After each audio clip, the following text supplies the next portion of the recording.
और इसमें आज हम शुरू करेंगे थॉमसन्स मॉडल ऑफ एटम से। जे थॉमसन के अकॉर्डिंग जो एटम है ना उनको उन्होंने एटम को स्फीयर के साथ कंपेयर किया है। उन्होंने बोला था जे थॉमसन ने कि जो एटम है वो एक स्फीयर है और इसका जो रेडियस है वो है 10⁻⁻⁸ सेंटीमीटर। और इसमें पॉजिटिवली चार्ज पार्टिकल्स जो होते हैं वो यूनिफॉर्मली डिस्ट्रीब्यूटेड होते हैं और जो नेगेटिवली चार्ज इलेक्ट्रॉन्स होते हैं वो उनके साथ इम्बेडेड होते हैं। मतलब कि जो एटम में ये तो अब तक हमें पता चल गया कि जो एटम होता है उसमें एक पॉजिटिवली चार्ज पार्टिकल्स होते हैं और नेगेटिवली चार्ज होते हैं। और इन्होंने जे थॉमसन ने क्या बताया था, इन्होंने बताया कि एटम एक स्फीयर है और उस स्फीयर के अंदर जो पॉजिटिवली चार्ज पार्टिकल्स हैं वो यूनिफॉर्मली डिस्ट्रीब्यूटेड है और जो नेगेटिवली चार्ज इलेक्ट्रॉन्स है वो उनके साथ इम्बेडेड है। तो इन्होंने इसको कंपेयर किया है, प्लम पुडिंग मॉडल भी बोला है इसको और वाटरमेलन मॉडल भी बोला है। मतलब कि इन्होंने इसको एक वाटरमेलन के साथ कंपेयर किया है एटम को। जैसे वाटरमेलन होता है, वाटरमेलन के अंदर उसके बीज होते हैं, बीज के साथ उसका गुद्दा सा जुड़ा होता है। इन द सेम वे इन्होंने एटम को डिस्क्राइब किया है कि जो एक एटम है उसमें पॉजिटिवली चार्ज पार्टिकल्स होते हैं और नेगेटिवली चार्ज होते हैं। पॉजिटिवली चार्ज यूनिफॉर्मली डिस्ट्रीब्यूटेड है और नेगेटिवली चार्ज उनके साथ एम्बेडेड है। फिर नेक्स्ट मॉडल आता है Rutherford's model of an atom.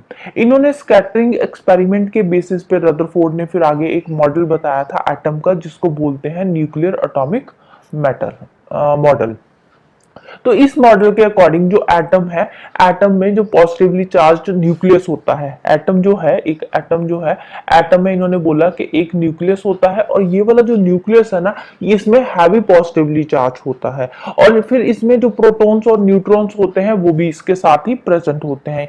जो एटम के अंदर न्यूक्लियस है, इन्होंने बोला कि एटम के अंदर जो न्यूक्लियस है इस न्यूक्लियस के साथ ही प्रोटॉन्स और न्यूट्रॉन्स सारे होते हैं और ये वाले जो प्रोटॉन्स न्यूट्रॉन्स है इनको बोलते हैं न्यूक्लियॉन्स। ठीक है, अब हमें प्रोटॉन्स क्या है, न्यूट्रॉन्स क्या है, इलेक्ट्रॉन्स क्या है, ये मैं लास्ट लेक्चर में डिस्क्राइब कर चुकी हूँ कि जो एक एटम होता है उसके अंदर प्रोटॉन्स होते हैं, न्यूट्रॉन्स होते हैं, इलेक्ट्रॉन्स होते हैं और इन पे क्या क्या चार्ज होता है, ये सारी चीजें भी मैं लास्ट लेक्चर में एक्सप्लेन कर चुकी हूँ। इसलिए यहाँ पे मैं दोबारा एक्सप्लेन नहीं करूंगी। अगर आपने मेरा पीछे वाला लेक्चर नहीं देखा तो पहले उसको देखिए, फिर आपको ये चीजें समझ आएगी कि प्रोटॉन्स, न्यूट्रॉन्स, इलेक्ट्रॉन्स एक्चुअल में होता क्या है, तभी समझ आएगी ना। तो एटम के स्ट्रक्चर की पहले पता तो हो कि एटम के अंदर है क्या, तभी उसके स्ट्रक्चर के बारे में आप पता कर पाओगे ना कि उसका स्ट्रक्चर क्या होता है। तो इन्होंने क्या बताया था रदरफोर्ड ने, इन्होंने बताया था कि जो एटम होता है, एटम के अंदर हाईली पॉजिटिवली चार्ज्ड न्यूक्लियस होता है और उसी न्यूक्लियस में सारे के सारे प्रोटॉन्स और न्यूट्रॉन्स भी प्रेजेंट होते हैं और ये वाले जो प्रोटॉन्स और न्यूट्रॉन्स है ये कलेक्टिवली इनको बोलते हैं न्यूक्लियॉन्स। तो ऑलमोस्ट जो एटम का मास होता है, एटम का मास ये सारा का सारा न्यूक्लियस में ही प्रेजेंट होता है।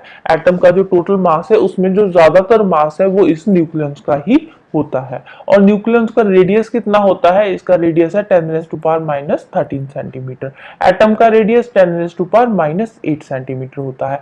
तो इट मींस के जो एटम का रेडियस है, एटम का रेडियस न्यूक्लियस के रेडियस से 10⁻5 टाइम्स ज्यादा है और जो एटम का वॉल्यूम है वो 10⁻15 टाइम्स हैवियर है इस न्यूक्लियस के वॉल्यूम से। अब एटम और न्यूक्लियस को ये कंपेयर कर रहे हैं यहाँ पे कि जो ये एटम है ना, ये वाला सारा का सारा जो एटम है, इस एटम का तो रेडियस है 10⁻⁻, ठीक है, ये एटम आ गया, एटम के अंदर आ गया न्यूक्लियस। ठीक है, तो इन्होंने बोला कि ये वाला जो एटम है, एटम का रेडियस है 10⁻⁸ और एटम के अंदर ये वाला जो न्यूक्लियस बन रहा है ना, इस न्यूक्लियस का रेडियस है 10⁻⁻13 और ये वाला जो न्यूक्लियर एटम का रेडियस न्यूक्लियस के रेडियस से 10⁻5 टाइम्स ज्यादा है।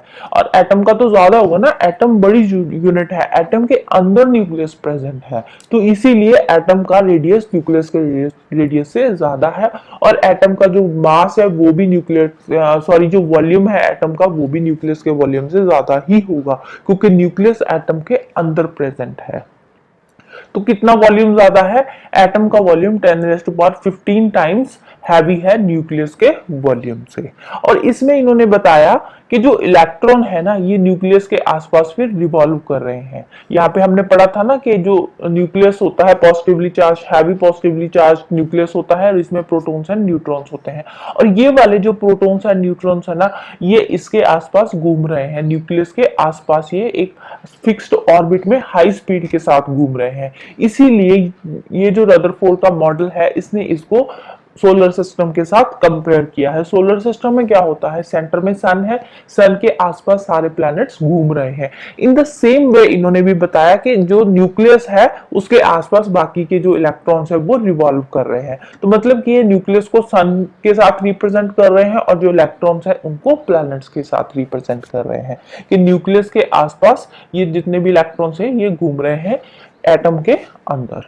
तो जो इलेक्ट्रॉन्स है यहाँ पर, इलेक्ट्रॉन्स को इनके बोलते हैं प्लैनेटरी इलेक्ट्रॉन्स, क्योंकि ये प्लैनेट्स की तरह आसपास घूम रहे हैं न्यूक्लियस के। फिर जो रदरफोर्ड का ये जो अल्फा स्कैटरिंग एक्सपेरिमेंट था ना, अल्फा स्कैटरिंग, अल्फा को ऐसे डिनोट करते हैं, तो रदरफोर्ड का जो अल्फा स्कैटरिंग एक्सपेरिमेंट है इसके बाद प्रोटॉन्स की डिस्कवरी हुई थी। प्रोटॉन्स क्या थे, प्रोटॉन्स थे पॉजिटिवली चार्ज्ड जो पार्टिकल्स होते हैं उनको बोलते हैं प्रोटॉन्स। जो एटम के अंदर पॉजिटिवली चार्ज पार्टिकल्स होते हैं वो होते हैं प्रोटॉन्स। और प्रोटॉन्स कहाँ पे प्रेजेंट होते हैं, एटम के सेंटर में। फिर नेक्स्ट आता है nature of light and electromagnetic spectrum. 1856 में जेम्स क्लार्क मैक्सवेल ने बताया था कि जो light, X-rays, Y rays and heat ये कंटिन्यूसली एमिट होती रहती है in the form of radiations या फिर वेव्स, और इसमें से इनके एमिट होने के बाद जो एनर्जी रिलीज होती है उस एनर्जी को बोलते हैं रेडिएंट एनर्जी। और ये वाली जो वेव्स है ना ये भी इलेक्ट्रिक और मैग्नेटिक फील्ड के साथ एसोसिएटेड है। ये वाली जो रेस है, लाइट रेस होगी, एक्स रेस, वाई रेस, ये वाली रेस इलेक्ट्रिक और मैग्नेटिक फील्ड के साथ एसोसिएटेड है, इसीलिए इसको बोलते हैं इलेक्ट्रोमैग्नेटिक वेव्स और रेडिएशंस। और फिर इसमें एक टर्म आती है वेवलेंथ। वेवलेंथ क्या होती है, वेवलेंथ होती है दो कॉन्जिक्यूटिव क्रेस्ट या ट्रफ के बीच का जो डिस्टेंस होता है उसको बोलते हैं वेवलेंथ। तो वेवलेंथ कैसी होती है, वेवलेंथ कुछ इस तरह की होती है ना, जैसे ऐसे वेवलेंथ ट्रैवल करती है, ठीक है। तो इसमें क्या है, इसमें जो ऊपर वाला पार्ट है इसको क्या बोलते हैं, क्रेस्ट, ठीक है, ये वाले जो, ठीक है, ये क्या हो गया क्रेस्ट, और जो नीचे वाले ये आ गए ये क्या है क्रस्ट। तो दो क्रेस्ट या फिर दो ट्रफ्स के बीच का जो डिस्टेंस है उसको बोलते हैं वेवलेंथ, और वेवलेंथ को डिनोट करते हैं लैम्डा के साथ, ठीक है। वेवलेंथ को कैसे डिनोट करते हैं, लैम्डा से, इसको बोलते हैं लैम्डा। तो वेवलेंथ का जो एसआई यूनिट है वो है मीटर और सीजीएस यूनिट है सेंटीमीटर। ये एसआई और सीजीएस यूनिट क्या है, एसआई और सीजीएस यूनिट एक इंटरनेशनली एक्सेप्टेड यूनिट है, ठीक है। ये इंटरनेशनली वर्ल्ड वाइड ये यूनिट्स चलते हैं, एसआई और सीजीएस, ये किसी पर्टिकुलर कंट्री के यूनिट्स नहीं है, ये इंटरनेशनली एक्सेप्टेड यूनिट्स है। और वेवलेंथ के एसआई यूनिट है मीटर और सीजीएस यूनिट है सेंटीमीटर।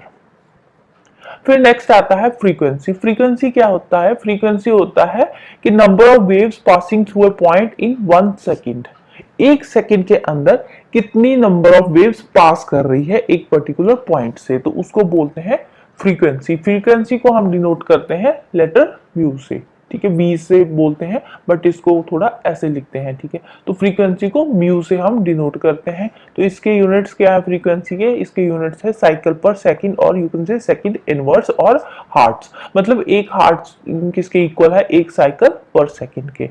तो फ्रीक्वेंसी क्या था, फ्रीक्वेंसी था number of waves passing through a point in 1 second, एक सेकंड के अंदर एक पॉइंट से कितनी वेव्स पास करती है उसको बोलते हैं फ्रीक्वेंसी। नेक्स्ट आता है वेव नंबर। वेव नंबर क्या होता है, वेव नंबर होता है number of wavelengths, number of wavelengths which can be accommodated in 1 centimetre length, मतलब कि 1 सेंटीमीटर की जो लेंथ है उसमें कितनी नंबर ऑफ वेवलेंथ्स आ सकती है, ठीक है, along the direction of propagation, उसको बोलते हैं वेव नंबर। और वेव नंबर को हम डिनोट करते हैं म्यू के ऊपर एक बार सा बना देते हैं, उससे हम डिनोट करते हैं वेव नंबर को। और वेव नंबर के जो एसआई यूनिट है वो है मीटर इनवर्स और सीजीएस यूनिट है सेंटीमीटर इनवर्स। तो वेव नंबर क्या होता है, वेव नंबर किसके इक्वल होता है, वेव नंबर इक्वल होता है 1 बाय वेवलेंथ, ठीक है। तो सॉरी, वेवलेंथ को लैम्डा से डिनोट करते हैं। तो वेव नंबर किसके इक्वल होता है? 1 बाय वेवलेंथ के। मतलब कि वेव नंबर वेवलेंथ के इनवर्सली प्रोपोर्शनल है। अगर वेव नंबर ज्यादा है तो वेवलेंथ कितनी होगी? कम होगी। अगर वेव नंबर कम है तो वेवलेंथ ज्यादा होगी। ठीक है, तो ऑब्वियसली पता ही चल रहा है कि हमने वेव नंबर में क्या हम देख रहे हैं कि 1 सेंटीमीटर में कितनी नंबर ऑफ वेवलेंथ्स पास कर रही है, कितनी नंबर ऑफ वेवलेंथ बन रही है 1 सेंटीमीटर लेंथ के अंदर। तो ऑब्वियसली जो वेव नंबर है वो वेवलेंथ के इनवर्सली प्रोपोर्शनल ही रहेगा।